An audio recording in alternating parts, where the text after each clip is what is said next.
Tonight, we are taking you on a trip down to the Villages in Central Florida to show you how a therapy that's been around for decades is now being used to help veterans with treatment-resistant PTSD.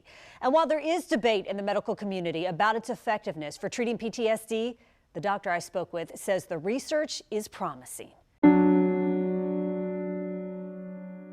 That one right there, that's for Afghanistan. It wasn't until he was 55 years old that retired Army Colonel Andy Smith This is for serving during wartime. was diagnosed with post-traumatic stress disorder.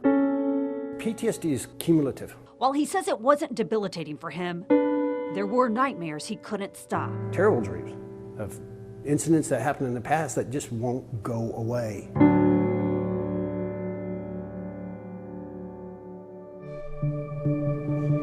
Last August, Andy started a 12-week program here at the Vive clinics in the Villages.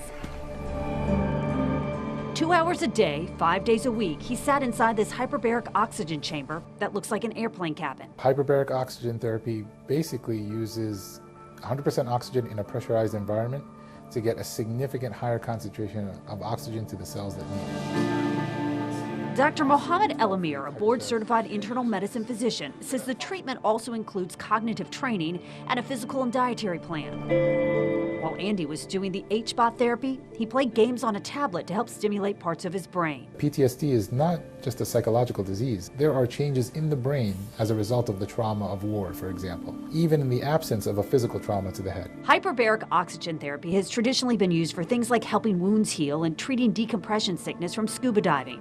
But a clinical trial led by Avive's head researcher found remarkable improvements in the brains of veterans with treatment-resistant PTSD.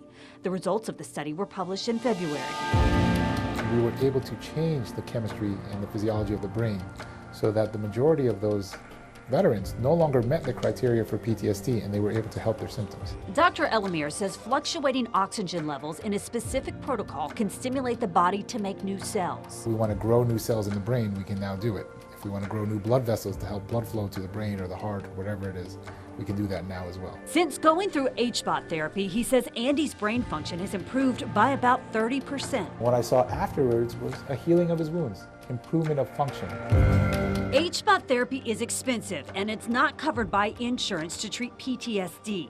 But for Andy, who has noticed gradual improvement, it was worth it. Drugs don't help, they medicate. Alcohol just dulls PTSD. This helps PTSD.